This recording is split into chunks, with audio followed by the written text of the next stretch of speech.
el Rey que la muerte venció. Digno es el Cordero de Dios. Digno es el Rey que la muerte venció.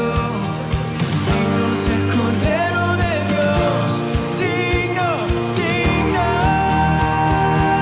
Gracias sublimes. Perfecto es tu amor. Tomaste mi lugar. Cargaste tú mi cruz. Tu vida diste allí. Y ahora libre soy. Oh, Jesús te adoro por lo que hiciste en mí.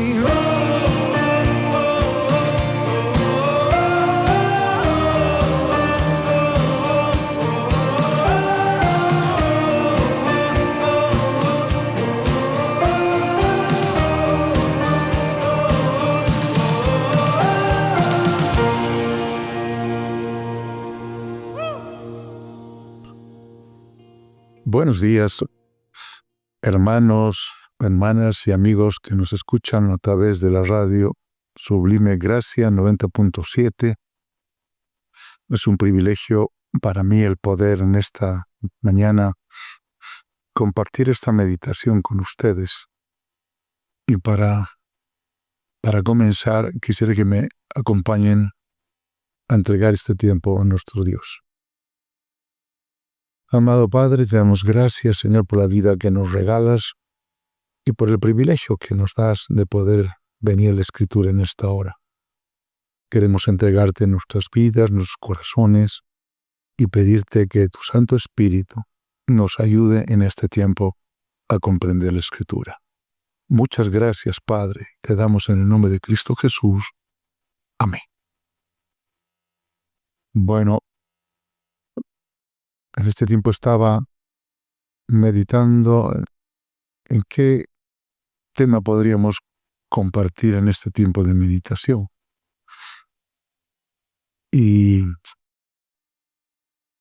viendo lo que está pasando, lo que vemos en la iglesia, mucha gente que viene por un tiempo y luego sale de la iglesia, gente que tiene a veces bastante, hasta incluso años, viniendo a la iglesia y que de pronto dejan de hacerlo.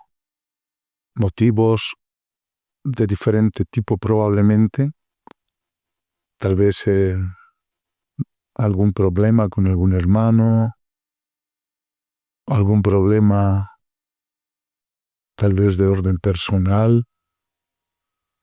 Hay tantas circunstancias que pueden determinar la salida de algunos hermanos de la congregación.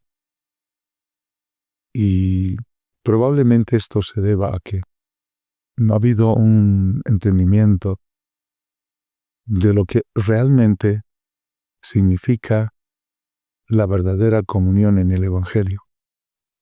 Y por eso le puse el nombre de esta meditación, la comunión en el Evangelio.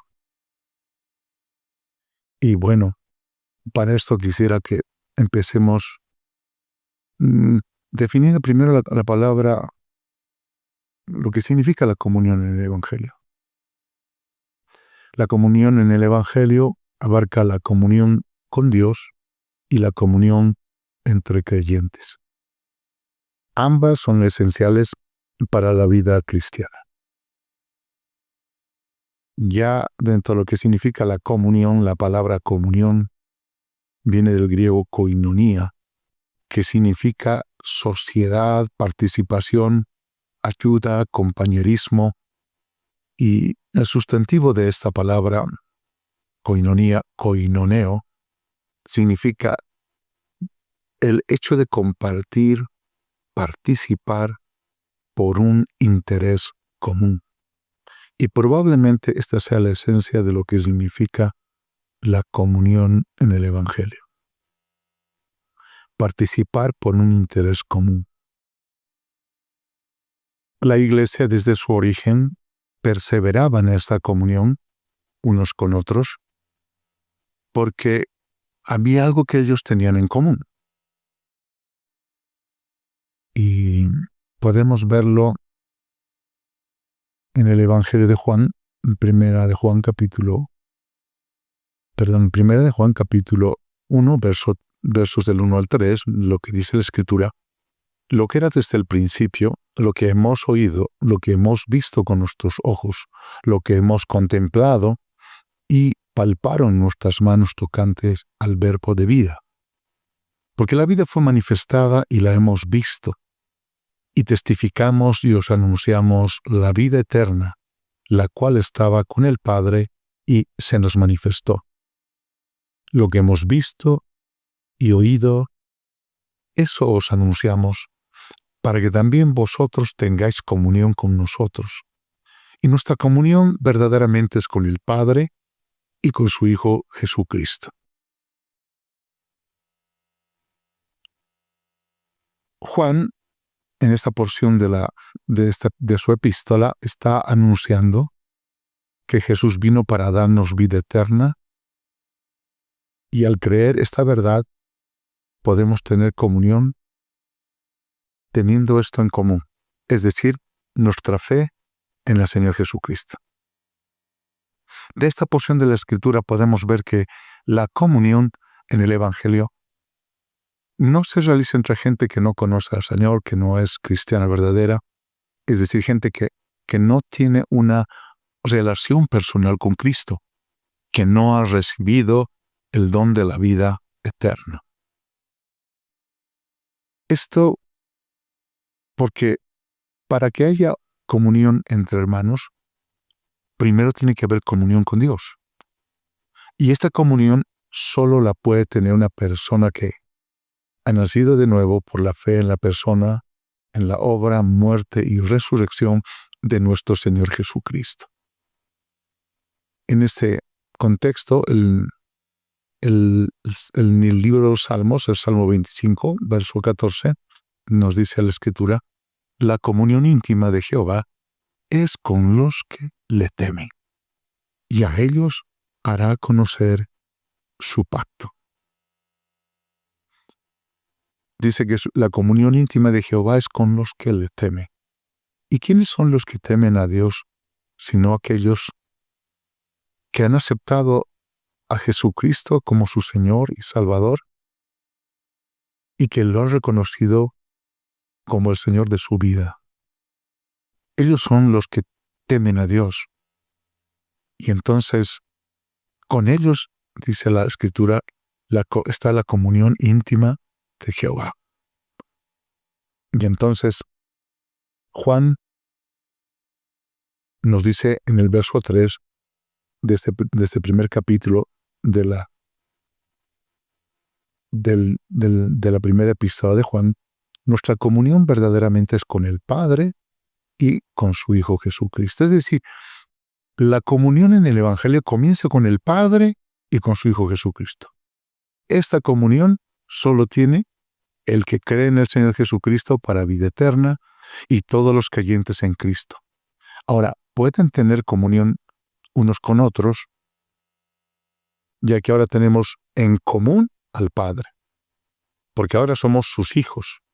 Él nos hace nacer de nuevo, somos parte de su familia, pero también tenemos en común a su Hijo, nuestro Señor Jesucristo, quien nos ha dado salvación y vida eterna.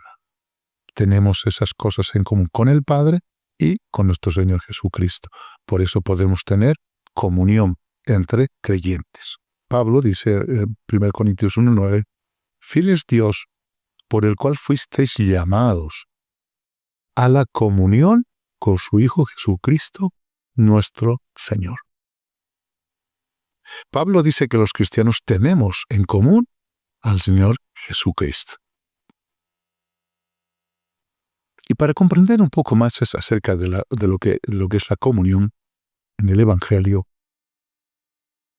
voy a citar a David Guzik, un pastor, maestro de la Biblia y autor conocido por su popular comentario bíblico que se puede encontrar en línea en sitios como Enduring Word. Y respecto a la comunión, él nos dice: los cristianos compartimos el mismo Señor Jesucristo, la misma Escritura, el mismo amor por Dios, el mismo deseo de adorarle, compartimos las mismas pruebas, compartimos las mismas victorias, compartimos el mismo objetivo de vivir para Él y compartimos el mismo gozo de comunicar el Evangelio. Algo más para comprender lo que significa comunión lo encontramos en el mismo capítulo 2 del libro de los Hechos. Todos los que habían creído, el verso 44 dice, capítulo 2, verso 44 dice, todos los que habían creído estaban juntos y tenían en común todas las cosas. Y vendían sus propiedades y sus bienes y los repartían a todos según la necesidad de cada uno. Y perseverando unánimes cada día en el templo y partiendo el pan en las casas, comían juntos con alegría y sencillez de corazón, alabando a Dios y teniendo favor con todo el pueblo. Y el Señor añadía cada día a la iglesia los que habían de ser salvos. Estaban juntos y perseveraban unánimes, cada día en el templo, partiendo el pan en las casas, comían juntos, con alegría y sencillez de corazón, alabando a Dios y teniendo el favor de todo el pueblo. Entonces, estaban juntos y perseveraban en esta comunión. Hechos 4:32 dice, y la multitud de los que habían creído eran de un corazón y un alma, y ninguno decía ser suyo propio nada de lo que poseía, sino que tenían todas las cosas en común. Es decir, pensaban y sentían de la misma manera. Tenían en común todas estas cosas, tenían una sola bolsa, tenían todas las cosas en común, y ninguno decía, esto es mío. Qué diferente al tiempo de hoy, cuando vemos todavía en la iglesia muchas cosas que no se comparan a este tipo de comunión que había en la iglesia del primer siglo. Cuando se habla de comunión unos con otros, implica primeramente que mi relación es con el Señor Jesucristo y que los otros creyentes también tienen esa misma relación con el Señor Jesucristo. Nuestra relación, nuestra comunión es eterna. Tenemos un vínculo mucho más poderoso que incluso el vínculo sanguíneo que uno puede tener con su hermano en carne, ¿no? Entonces, somos miembros de la familia de Dios y lo seremos por siempre. Hechos 2:42 nos habla de que perseveraban en la comunión unos con otros. Y Hechos 2:42 literalmente dice, perseveraban en la doctrina de los apóstoles, en la comunión unos con otros, en el partimiento del pan y en las oraciones. Perseverar, esa palabra, la palabra del griego proskarterio, que significa estar fuerte o firme hacia cualquier cosa, soportar, permanecer, estar firme hacia cualquier cosa, permanecer. Para perseverar en la comunión unos con otros necesitamos perseverar en la comunión con Dios. En la Iglesia de Cristo se puede ver esa comunión en Cristo, esa unidad de corazones de los creyentes juntos, donde no se fijan en los errores de uno o del otro, sino en el gozo, el placer y la bendición que tienen en Cristo.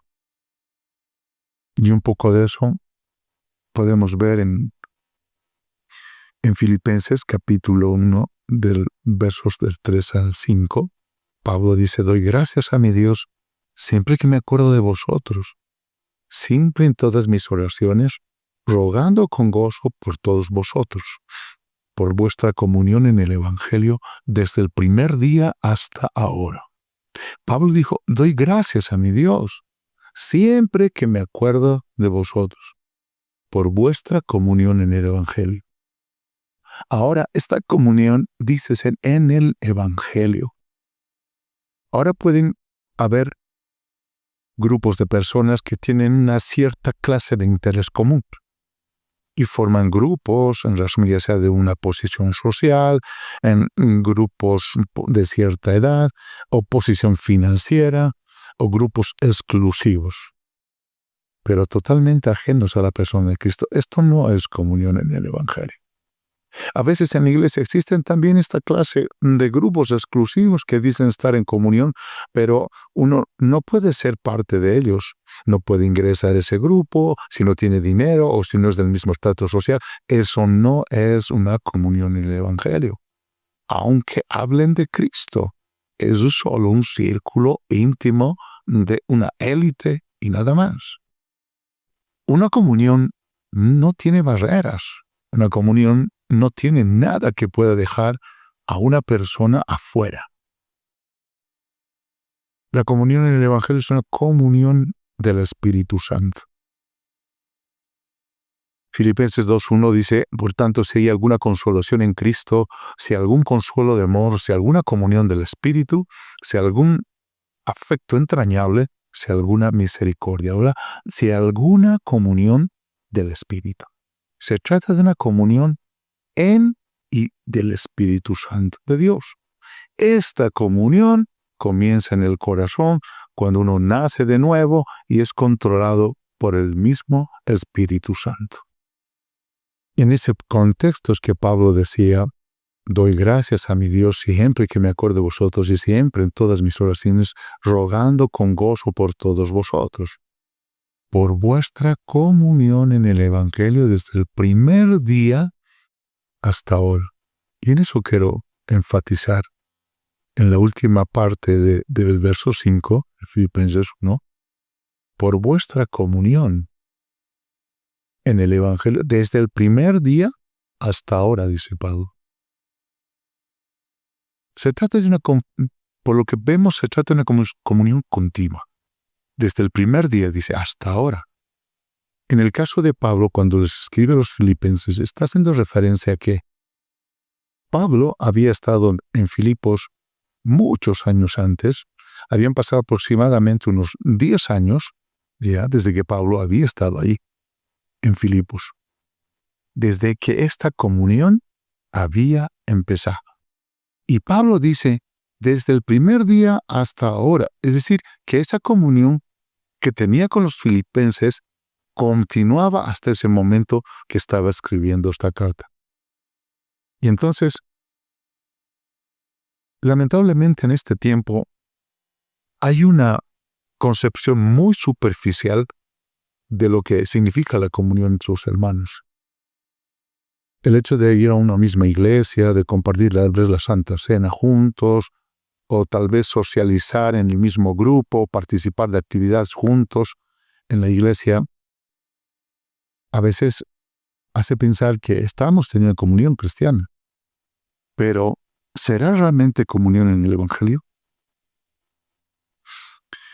Entre creyentes puede haber dificultades o desilusiones, pero nunca una interferencia o cese de la comunión.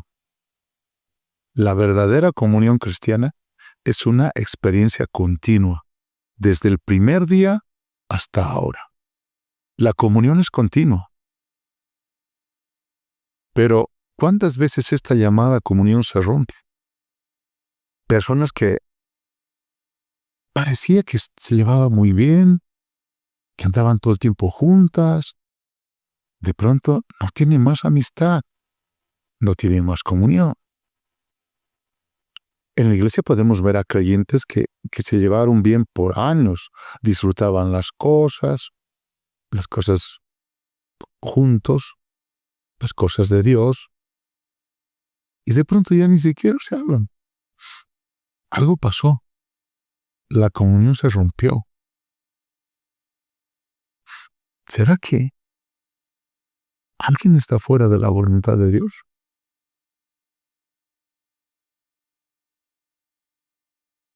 La comunión en el Evangelio, hermanos,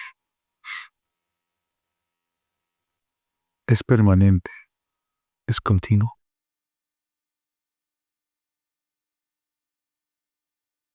Pablo dice, doy gracias a mi Dios siempre que me acuerdo de vosotros. Él no recuerda cosas desagradables que habría vivido en Filipos. Las experiencias de la prisión.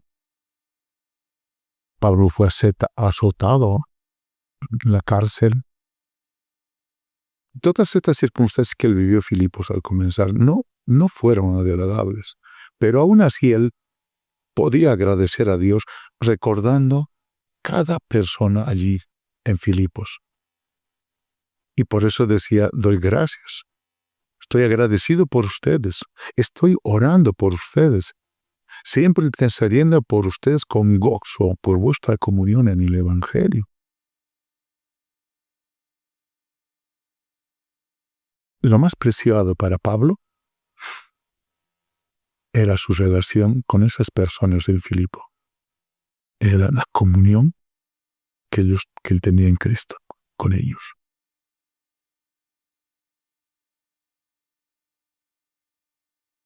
Probablemente en nuestra vida como cristianos, en su caminar, hay alguien, tal vez en nuestra vida, con la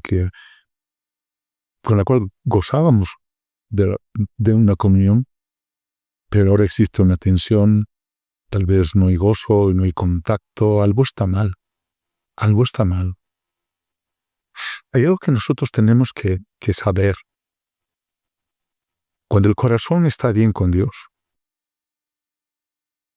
está bien con los demás creyentes. Cuando estoy bien con Dios, voy a estar bien con mi esposa y con otros hermanos. No olvidemos esto. La comunión es primeramente con el Padre, con nuestro Señor Jesucristo, y luego con los demás. Entonces, cuando el corazón está bien con Dios, está bien con los demás creyentes. Cuando estoy bien con Dios, voy a estar bien con mi esposa y con otros hermanos. En Filipenses 1:6 Pablo nos dice, estando persuadido de esto, que el que comenzó en vosotros la buena obra la perfeccionará hasta el día de Jesucristo. Note esta palabra, persuadido. Él estaba seguro ya de esta comunión que es en Cristo, que esta comunión no se puede deshacer. Se trataba de una comunión establecida por Dios, porque esa comunión nace en Dios y se refleja entre los hermanos. Entonces, esa comunión es establecida, la comunión en el Evangelio es establecida por Dios. Si recordamos en el libro de los Hechos, cuando Pedro y Juan eran perseguidos y encarcelados, y entonces llevan el caso ante el concilio, y preocupados ellos, querían impedirles que prediquen y demás el Evangelio. Y entonces ahí, el fariseo llamado Gamaliel dice unas palabras muy sabias a los miembros del concilio. Les dice, si esta obra es de Dios, no la podréis destruir. Entonces, hermanos, las iglesias locales pueden deshacerse, las organizaciones eclesiásticas pueden deshacerse. Aún hasta los matrimonios se disuelven. Gente que dice ser cristiana puede involucrarse en peleas, en vez de estar en comunión, pero toda esta división y destrucción es el resultado de una base o cimiento falso. Muchos cristianos en la actualidad o que dicen serlo, en los cuales la obra de gracia en sus corazones nunca comenzó. Son cristianos probablemente de palabra, pero no son en la práctica. Hablan de su fe en Cristo, pero no muestran por medio de su comportamiento diario que pertenecen de verdad a Cristo, que han nacido de nuevo. Cuando una iglesia se desvanece, no era de Dios. No había comunión con Dios. Cuando el matrimonio se separa, no era de Dios. No estaban en comunión con Dios. Cuando los creyentes se pelean unos con otros, eso no es de Dios. Pablo dijo, estando persuadido de esto, ninguna iglesia local puede disfrutar de una comunión continua si Dios no comenzó su obra en los miembros de esta iglesia. Ningún matrimonio puede disfrutar gozo, paz, armonía hasta que la muerte los separe si la obra no fue comenzada por Dios. Las peleas, las discordias, solo nos muestran que algo se llevó a cabo por alguien en cuyo corazón Dios no había empezado de buena obra. Pablo estaba seguro, estaba persuadido que a los que Cristo salva también los sostiene.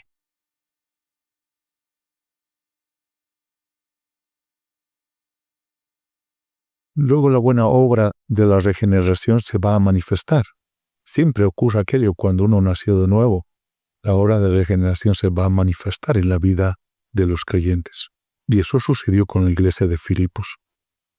Por eso es que Pablo, cada vez que recordaba a los hermanos de Filipos, tenía buenos recuerdos.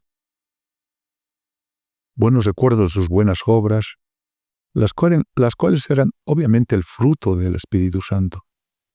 En ellos estaba el verdadero espíritu de amor cristiano, al principio demostrado por Lidia.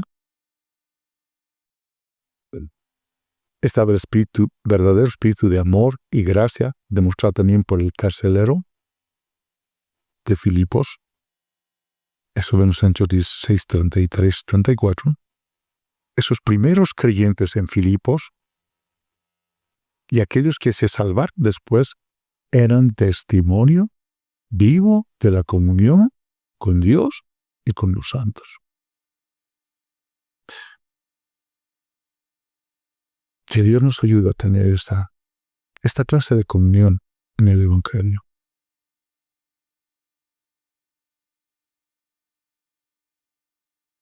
Esta clase de comunión que está centrada primeramente en la comunión con Dios y luego la comunión con los demás. Esa es la clase de comunión que Dios quiere para su iglesia.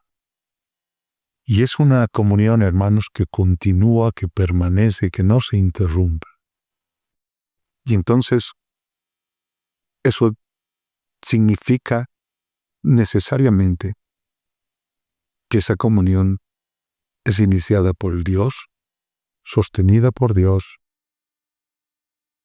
y refleja la participación de verdaderos creyentes en Cristo Jesús.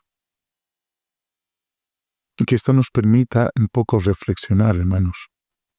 Si de pronto en nuestra vida diaria como cristianos estamos teniendo tal vez algún problema, alguna revisilía, alguna discusión, algún inconveniente con algún hermano, algo. La comunión en el Evangelio es permanente, es continua y es en el Señor. Es en el Señor. Y esa comunión no tiene ningún conflicto, no es quebrantada por ningún motivo. Va a permanecer. Porque nace en Dios y permanece en Dios. Que Dios te bendiga, hermano. Permíteme orar. para entregar este tiempo. Padre, muchas gracias por este tiempo, por tu palabra. Señor, ayúdanos a tener una verdadera comunión en el Evangelio, tal como tú nos enseñas en tu palabra.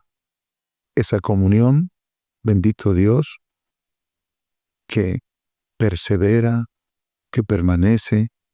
Esa comunión, Señor amado, que nace en ti, que permanece en ti. Bendito Dios, que tu Espíritu Santo nos ayude, bendito Padre, a caminar en esa verdadera comunión. Te damos gracias en el nombre de Jesucristo. Amén.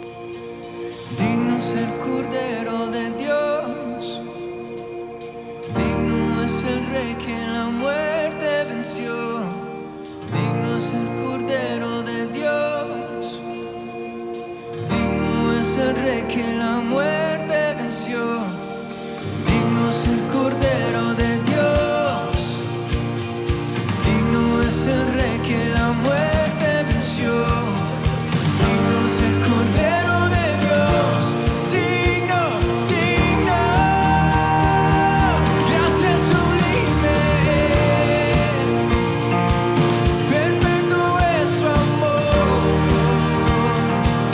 tomaste mi lugar, cargas en tu mi cruz, tu vida diste allí, y ahora libre soy. Oh, Jesús te adoro por lo que hiciste en mí. Oh,